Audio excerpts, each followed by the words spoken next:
No one trusts an Apache. "But I can cook, sir," said the woman. The rancher's action changed her life. The wind tore through Pecos Valley like a blade drawn across old bone. Inside the half-dark ranch house, Eliam Warren woke to the sound of it that long. Broken cries slipping through the wire fence as if the desert itself remembered what he had done. Sweat clung to his temples, though the air was dry. Somewhere in the distance, a shutter banged against the wall, each strike echoing like a drumbeat from another lifetime. He rose, pulled on his boots, and stepped outside. The night smelled of dust and smoke, the way it had years ago when he'd ordered a village burned because someone said it held enemies. He stared toward the low hills where the sky bled silver, listening, sometimes, in that thin hour before dawn. He swore he could still hear them, the voices of the Apache, crying not in anger, but in sorrow that never stopped burning. By the summer of 1880, Pecos Valley had turned the color of old copper.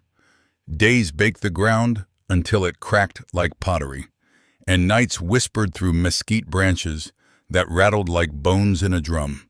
Nothing in that valley stayed soft for long, not the earth, not the cattle, not the hearts of men. Yet somewhere between the folds of dust and silence stood Coyote Bend Ranch, a lonely patch of fencing and faith clinging to the dry edge of a vanished stream. Eliam Warren had built it with his own hands when the war finally let him go. He was 40. His back still straight, but his spirit bent from too many orders followed and too many fires lit. A thin scar circled his left wrist, with faded rope marks from the day he'd hoisted the regimental flag over what used to be an Apache camp. At night, when the wind blew from the east, he still smelled the smoke of it. By day, Eliam worked as if salvation could be dug from the soil. He rode the fence lines alone, patched the roof when storms passed, and fixed the windmill though it no longer turned. His men respected him in that distant way cowhands respect the man who signs their pay. But no one dared to ask why he never joined their laughter. He ate alone, prayed in silence, and drank his coffee, black always black, as if sweetening it would be dishonest. Beyond the ranch, 20 miles west, the town of Silverton Crossing shimmered in the heat. It was a place of weathered porches, creaking saloon doors, and a single church that doubled as a shelter for anyone lost between God and hunger. That church, St. Luke's Mission, was where Eliam first saw her, Talina. She was standing in the courtyard beside an old padre of Mexican blood, her hands folded, her face turned toward the harsh noon sun without flinching. Her skin was copper brown like the land itself, and her hair fell in thick black ropes tied loosely with a strip of deerskin. The hem of her faded dress brushed the dusty ground. Patched in so many places, it looked like a map of survival. But it was her eyes that made Eliam pause, dark, still, and wide as the rain wells dug by her people. There was no fear in them, only watchfulness, the kind of calm that comes after everything else has been taken. Father Romero said she'd been found near the reservation border, half-starved, walking toward the mission after a raid. She refused charity, asked only to work. "She doesn't beg," the padre told him softly. "She earns." When Eliam asked whether she was afraid of working among whites, Talina's reply came quiet but unyielding. "Those who fear me have done enough fearing for us both. I know nobody wants to trust me, but I can cook, and I can work." Her words struck him like grit in a wound. For the first time in years, something other than regret moved inside him, a small flicker. Uncomfortable, but alive. He could have walked away then. He should have. But the wind carried the scent of sage and ashes, and something in it told him that the past would never loosen its hold unless he faced it head on. That evening, he signed her on as cook for Coyote Bend Ranch. By dawn, the rumor had already crossed Silverton's saloon counters, so Warren hired a reservation runaway. Laughter rolled through town like thunder over dry hills. Eliam didn't answer it. He only looked toward the rising sun where the desert gleamed hard and endless, and wondered if redemption ever began with a single, foolish act of kindness. The next afternoon, the sun hung high and mean above Silverton Crossing.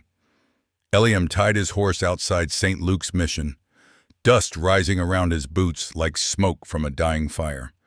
The church stood low and whitewashed. Its bell cracked, its courtyard filled with the faint scent of mesquite blossoms and old prayers. Inside, Father Romero moved quietly between benches, his brown robes trailing like shadows. "She's in the back," the padre said, "preparing bread for the orphans. She doesn't speak much, but she listens. You'll see." Eliam nodded and stepped through the arched doorway into the kitchen. The air was heavy with the smell of cornmeal and wood ash. Talina stood by the clay oven, sleeves rolled to her elbows, pressing dough with the slow rhythm of someone who had done it all her life. She didn't turn when he entered, though she must have heard his boots scuff against the floor. "I hear you're looking for work," he said finally. She looked up. Her eyes met his, dark and unreadable, for a heartbeat. He thought she might not answer. Then, in a voice calm and steady, "I'm not looking. I've found it." Eliam frowned slightly. "You mean here, where there is food to make and mouths to feed? There is work." She wiped her hands on her apron, then added, "But Father Romero says I should leave soon. Some people don't like my face near the church doors." He shifted uncomfortably. "You'd be treated fair at my place. It's a ranch out by the old Pecos Bend." Her gaze lingered on him, weighing the truth in his tone. "Why would a man like you need a woman like me?" It wasn't defiance, it was caution, the kind born from too many betrayals. Eliam didn't have a clean answer. He only said, "Because no one else could stand the quiet there." She studied him for a moment longer, then nodded. "Quiet doesn't frighten me." The conversation ended there. Neither offered a smile. They didn't shake hands. The silence between them felt less like distance and more like recognition, the faint, dangerous kind that unsettles before it soothes. When she stepped outside to gather her few belongings, the light struck her face full on, turning her eyes to liquid amber. Eliam noticed the faint scar at the edge of her jaw, thin as a thread of smoke. He wondered what kind of life had carved it. As they rode out of Silverton, the town's murmurs followed them. Warren's "lost his mind" brought a red girl home. Some laughed, some spat. Talina kept her gaze forward, her posture straight as a spear shaft. By the time they reached Coyote Bend, dusk had painted the valley in shades of rust and violet. The ranch hands were waiting by the corrals, curiosity sharp in their eyes. One of them, a broad man named Pike, muttered, "Hope she don't hex the stew." A few others chuckled. Talina said nothing. She stepped down from the horse, walked past them, and went straight into the kitchen. A moment later, smoke rose from the chimney, the first kitchen fire that ranch had seen in months. Eliam stood on the porch, listening to the faint clang of pans inside. The men lingered awkwardly until the smell of roasting corn drifted through the yard, rich and warm. "Guess the witch cook's fine," someone murmured. Eliam didn't answer. He watched the light flicker against the window where she moved, a silhouette framed by fire, and felt, for the first time in years, that something restless inside him had quieted. For the first week, the ranch hands kept their distance. They spoke low when Talina passed, spat near her shadow, and laughed too loudly when she walked away. Eliam said nothing. He knew men didn't change by command, but he watched. And so did she. Every morning before dawn, smoke began to rise from the kitchen chimney. By the time the others stumbled out from their bunks, the smell of frying salt pork and coffee already filled the yard. Talina's fire never faltered. Even when the desert wind howled through the gaps in the walls, she worked as if the world depended on each loaf of bread. The first man to soften was young Toby, barely 20. He had burned his arm fixing the forge, and Talina wordlessly wrapped it in yucca leaves soaked with water. "It'll draw the heat," she murmured. The next day, the burn stopped blistering. Toby nodded shyly when he saw her after that, and when someone sneered witch medicine, he didn't laugh along. Gradually, the others followed. The laughter turned into cautious greetings, then to small talk about cattle and weather. One evening, Pike, the same man who'd mocked her, came into the kitchen holding an empty plate. "That stew," he said gruffly, "tastes like something from home." Talina tilted her head. "Then your home was hungry." "Too," she answered, and ladled him another serving. Eliam often stood on the porch at twilight, leaning against a post while the smells of roasted corn and sage floated through the air. He couldn't remember the last time he'd heard so much life in the place. The men's laughter no longer jarred him. Even the wind seemed to hum softer through the wire fences. Inside, Talina moved like part of the house itself, quiet, sure, shaping every corner into warmth. Yet she never crossed the line between duty and belonging. She spoke little, slept in a small room behind the pantry, and kept a small pouch of dried herbs above her bed. Once, Eliam glimpsed her whispering over it as if speaking to someone far away. One evening, after a long day of branding calves, Eliam found her sitting by the back steps, watching the horizon fade to blue. The air smelled of mesquite smoke and the faint sweetness of bread cooling on the sill. "You cook for men who once called you a curse," he said quietly. Talina didn't look up. Fire doesn't choose who it warms. He wanted to say something, an apology. Maybe, but the words tangled. Instead, he handed her a small tin cup of coffee. "It's bitter," he warned. She took it, sipped, and smiled faintly. "Good. Bitter keeps you awake." They sat in silence, the kind that stretches but doesn't break. In that moment, Eliam realized how long it had been since he'd shared quiet with someone without feeling haunted by it. Days turned into weeks.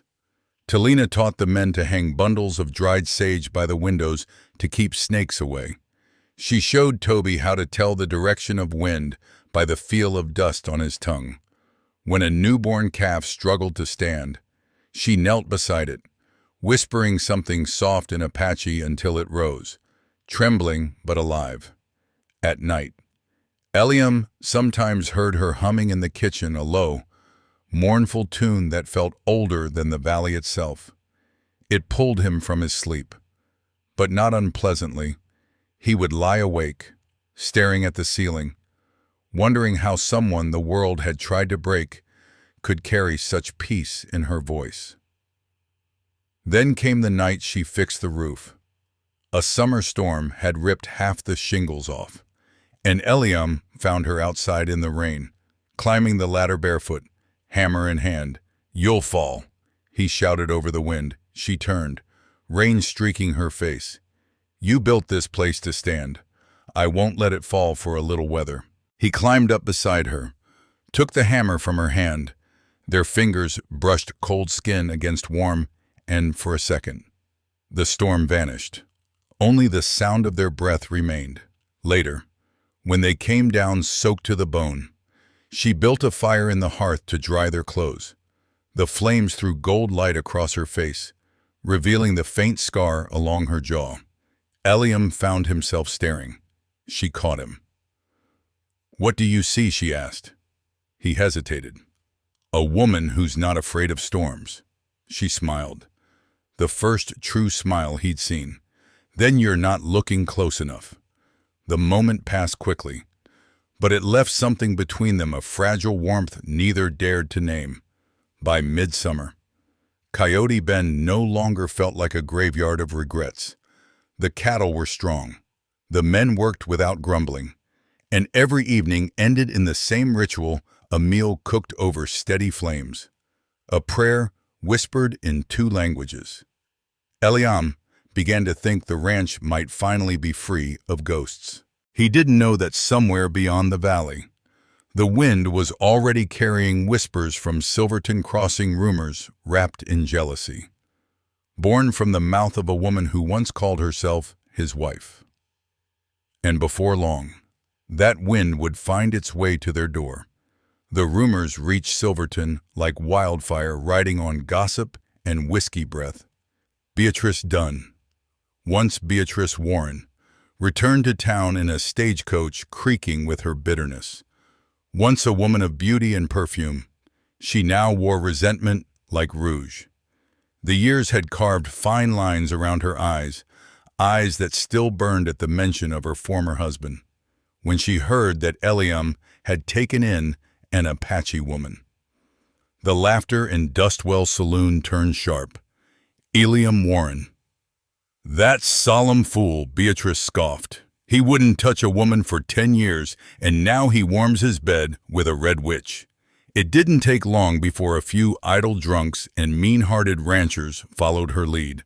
By dusk, a crowd had gathered outside the saloon, loud with heat and envy, in a place where drought and loneliness shaped every man's temper. All it took was a whisper of difference to make them cruel. At Coyote Bend, the afternoon burned slow and golden. Talina was kneeling in the garden patch she'd coaxed from dry dirt, pulling weeds from between the corn rows. The men were off in the pasture, and Eliam sat on the porch sharpening a blade, watching the horizon tilt into amber light. He saw the dust first rising from the south road like smoke. He squinted, then frowned as shapes emerged through the glare. Riders, 5 or 6 of them, their horses restless. At their front rode a woman in a green dress too fine for the road, her hat pinned high, her face hard as sun-dried clay. "Beatrice, stay inside," he told Talina, quietly. But she was already standing, wiping her hands on her skirt. Her face held no fear, only a calm resignation, as though she had seen storms like this before. The rider stopped at the gate. Beatrice swung down, boots sinking in the dust. "Well, well," she said, voice sweet as spoiled honey. "Didn't think I'd see the day when you'd rather keep company with savages than your own kind." "Eliam, this is my land," he said evenly. "You've no reason to be here." Her smile sharpened. "No reason? Oh, but I do. Folks deserve to know what's happening out here. Some half-breed devil woman brewing charms for decent men." She raised her voice, turning to the onlookers. "She's poisoned him. Can't you see? Look at her standing there like she owns the place." The men muttered, uneasy, half-drunk on her fury. One kicked open the gate. Another spat into the dust. Eliam stepped forward. "Turn your horses around and leave." Beatrice ignored him and marched toward the porch. "Or what? You'll shoot me? You wouldn't dare." Then, suddenly, she snatched a pot from the kitchen window, spilling the contents into the dirt. "What's this? Her potion?" "It's stew," Talina said simply. Beatrice turned, eyes flashing. "Liar. You think you can charm your way into his house?" "Into his heart." The silence that followed was heavy enough to crack. Then Talina said, in that same calm voice, "I don't know magic. I only cook food that makes people want to live one more day." Something in her tones so gentle, it shamed their anger cut through the noise. Even the horses shifted uneasily. Beatrice, red with humiliation, turned on Eliam. "You're a fool. She'll ruin you. She'll make you lose everything." Eliam met her gaze, his voice low but steady. "I've already lost everything except the faith she brought back." For a long heartbeat, no one moved. Then Eliam stepped between Talina and the mob, his stance solid, his revolver still holstered. "This ranch stands because of her. If you can't see that, then ride home before the sun sets. You'll find no devils here, only people trying to forget their sins." One by one, the men turned their horses. Beatrice stayed until the last of them disappeared down the trail. Her expression twisted between rage and disbelief. She spat into the dirt at Talina's feet.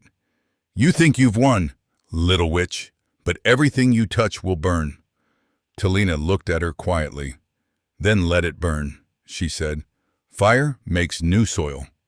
Beatrice mounted and rode off, her hat trembling in the wind.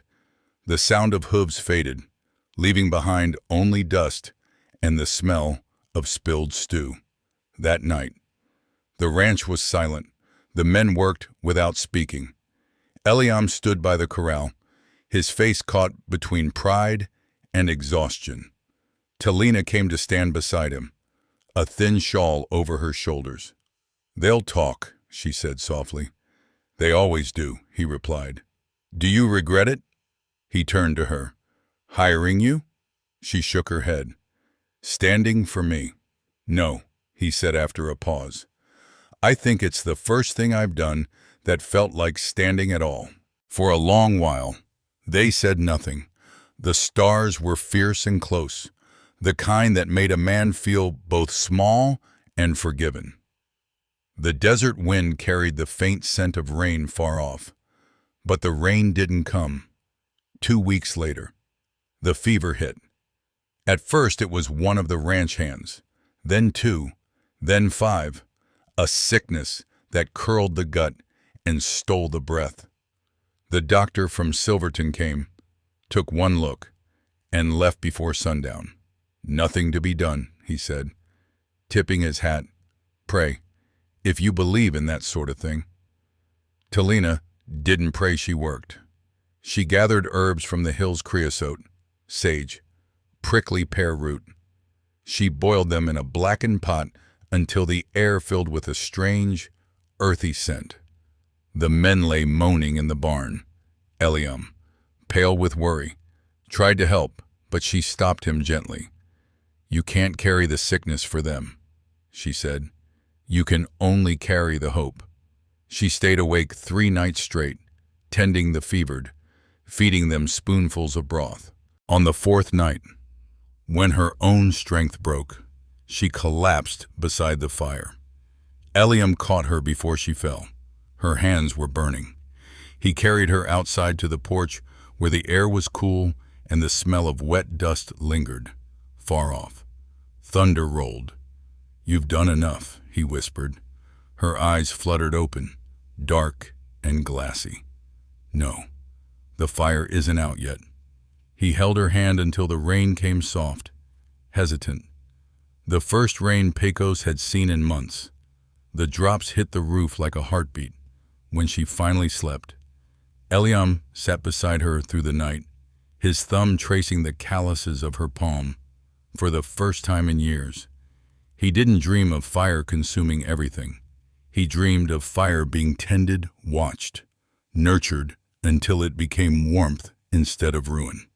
At dawn, the fever broke, the men stirred, coughing weakly but alive. And when Talina awoke to see the rain falling steady over the land, she smiled. Eliam squeezed her hand. "You saved them," he said. Then, quieter, "You saved me. If I'm the fire that keeps this place alive," she murmured, "then you must be the roof that lets me stay." The storm passed, leaving the world washed clean. Over the horizon, the first light broke through a sky the color of forgiveness. When the fever was finally gone, the valley lay hushed beneath a thin veil of steam. The earth, soaked after months of thirst, gave off a scent of iron and sage that clung to the air. The men rose from their cots weak, but laughing small. Hoarse sounds of survival. None of them dared to speak Talina's name above a whisper, as if she were something sacred that might vanish if acknowledged too boldly.